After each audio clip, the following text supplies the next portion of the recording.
పశ్చిమాసియాలో యుద్ధ పరిస్థితుల ప్రభావం ప్రపంచ దేశాలకు చమురు ఎగుమతులపై పడింది. దీంతో ఆసియా దేశాల్లో ఇంధన కష్టాలు మొదలయ్యాయి. భారత్లో పెట్రోల్, డీజిల్ సరఫరాకు కొద్ది రోజుల వరకు ఎలాంటి ఇబ్బంది లేదని, వాహనదారులు టెన్షన్ పడొద్దని కేంద్రం ఇప్పటికే స్పష్టం చేసింది. హమ్మయ్య అనుకునే లోపే ఆ పిడిగొచ్చి గ్యాస్ సిలిండర్ల సరఫరాపై పడింది. చమురు దిగుమతులు తగ్గడంతో గ్యాస్ సరఫరాపై ఎఫెక్ట్ పడింది. దీంతో కమర్షియల్ సిలిండర్ల కంటే డొమెస్టిక్ సిలిండర్ల సరఫరాకే ఇంపార్టెన్స్ ఇవ్వాలని కంపెనీలకు కేంద్రం ఆదేశాలు ఇచ్చింది. ఫలితంగా కమర్షియల్ సిలిండర్ల సరఫరా దాదాపుగా నిలిచిపోయిన పరిస్థితి ఏర్పడింది.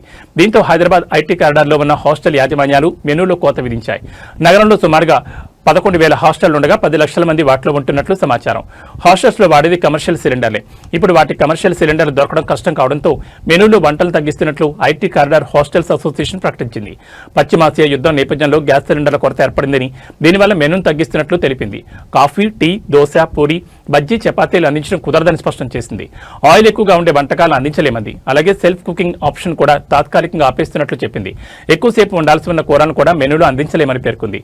పప్పు, రసం, అన్నం, సాంబార్ వంటి వాటిని రెగ్యులర్ గా అందించగలమని వివరించింది. గ్యాస్ షార్టేజ్ తగ్గేంత వరకు వీటిని ఫాలో అవ్వాల్సిందిగా ఐటీ కారిడార్ హాస్టల్కు సూచించింది.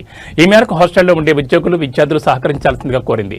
మణికొండ, రాయదుర్గం, కొండాపూర్, గచ్చిపోలి, మాదాపూర్, హైటెక్ సిటీ, దుర్గం చెరువు, నానక్రామ్ కూడా ఐటీ కారిడార్ సెక్టార్లోకి వస్తాయి.